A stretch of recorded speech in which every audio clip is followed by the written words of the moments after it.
Hello, welcome to week 9 of the 40-week series to support the parents of toddlers through the second year after their cochlear implant who have received their cochlear implant at an early age before the age of 2 years.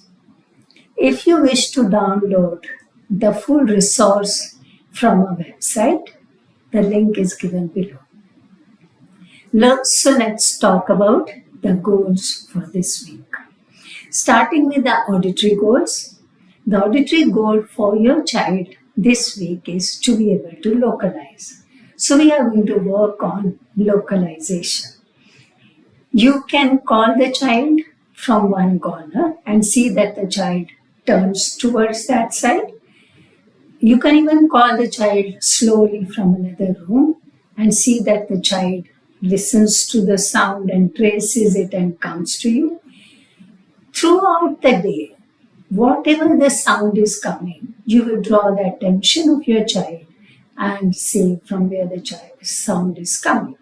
So work on localization throughout the day, meaningfully in the daily routine activities and play. Coming to receptive language goals, you expect your child to understand when to answer yes and no to your question. So any question you start with do you or did you is an auxiliary question. So any auxiliary question, the answer will be yes or no. So the child should be able to say yes or no. So that becomes an expressive goal also. Now the child understands when to say yes and no, but also uses the words yes or no. And to every family member, whatever questions they ask, if it's auxiliary, the child should be using yes or no in expression. The second goal in expressive language is that the child should be speaking in sentences, using the noun plus verb. Give me the chocolate. Where are my shoes? Again, using the full sentence with noun, adjective and verb. For example, give me more chocolate. I want 2 biscuits. So the child is expected to expand little MLU and use a construction of a sentence with noun, adjective and verb. Another goal in expressive language for your child is to understand categories and use some nouns from that category. For example, you ask the child, what fruit do you want to eat today? Rather than saying, do you want to eat apple? Do you want to eat banana? Use the word category. So you say, what fruit do you want to eat? Now the child should be able to say, I don't want any fruit, or I want to eat banana, or I want to eat pomegranate, whatever the child likes.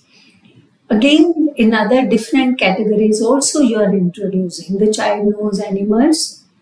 For example, you have taken the child for a visit to the zoo.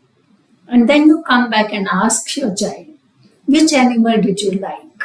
Which animals did you see? Now the child should name only the animals, not the birds. And he is using that vocabulary from the different categories. Coming to speech goals, the speech goal for this week is go. We write G, but we say go. The sound is go. So I can think of many simple words which you can use with your child throughout the day, like go, get, game, together, sugar, gone. So all these words can be used during talking, playing, books, story, craft, anywhere. Throughout the week, give auditory bombardment of the word, starting with G, with go. Also, the G can be used in the initial position of the word and middle position of the word. So when we say together or sugar, go comes in between. But when we are saying go, it's in the initial position. When we say dog, go is in the final position. So this way, use every word, but more starting with the go and in the middle go. Story for this week is Go Dog Go. So this is the book, Go Dog Go. In this, you can use it while, see this. Where's the big dog sitting? The big dog is sitting in the chair. What is the little dog doing? The little dog is pulling the chair. Okay, and then you can make a story out of it. This is little dog, big dog. One little dog went in and three big dogs came out. One little dog went in, three big dogs came out. So you are using S. Remember we were doing singular and plural last week. So you're using singular and plural here. You're using the question where, and you're using the question, and you're using also present continuous tense. What's he doing? ING. So there can be many pages you can open. Can you find the big dogs? How many big dogs are there? Count them. Can you see the little dogs? And the child will point out. Again, where is the big dog? Where is the little dog going? The little dog is going down, down, down. There are the big dogs going. Big dogs are going up, up, up, up, up. So your preposition of what you did last time is also getting revised. So you see a lot of your language is getting revised here, so reinforced also. And here, the dogs are going in the cars for a race. And the birdie says, 1, 2, go! Go, doggy, go! Go, doggy, go! Go, doggy, go! And the child would love to repeat it and say after you, go, doggy, go! So go, go, go! And then get into the babbling, get into the syllable, and you will say, ga, ga, ga, ga, go! Go, go, go, go, go! Go, go, go, go, go! Go, doggy, go! And the child would love it. So you're breaking into a poem also, breaking into a song also.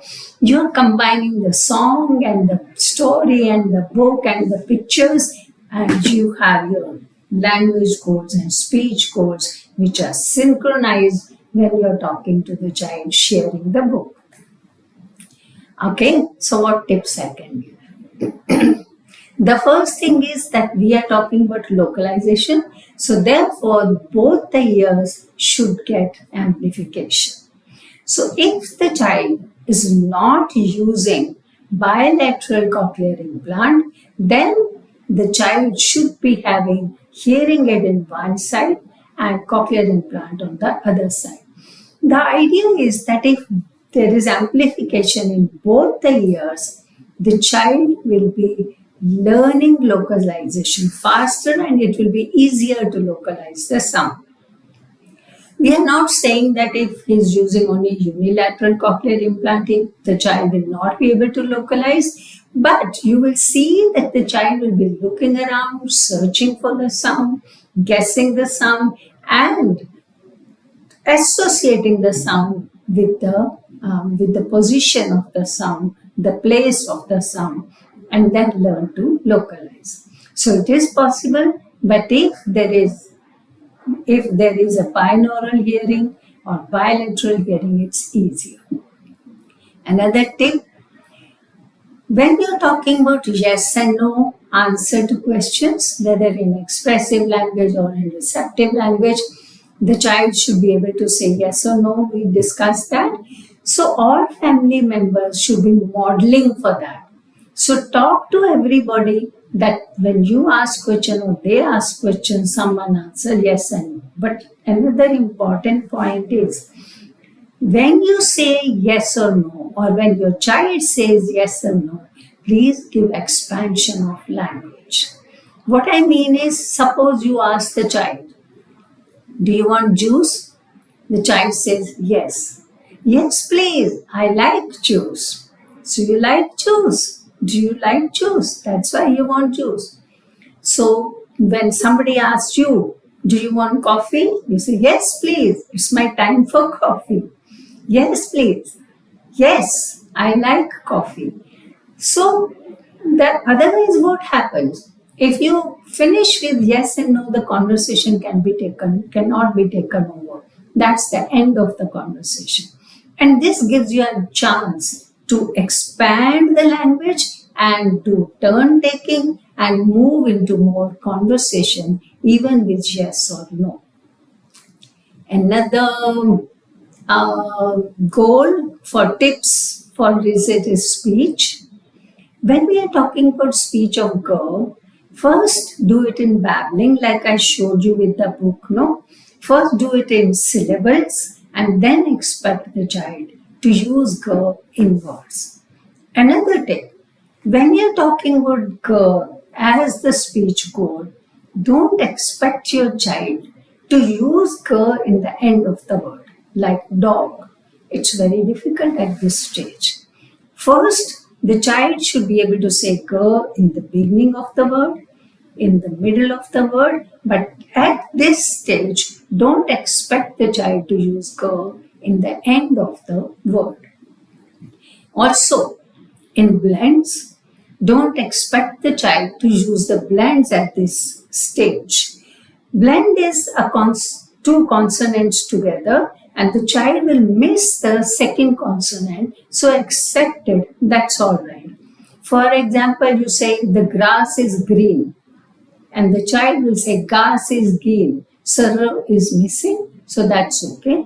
You give the input 3 times as the golden rule, but don't insist that the child copies because speech wise he is not at that stage now.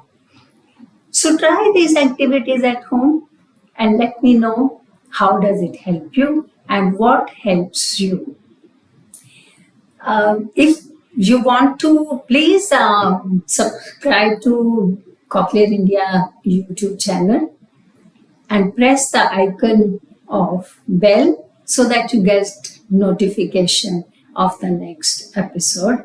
And please write your comments and ask questions so that I can read the comment and answer your questions in the next episode. So see you next week.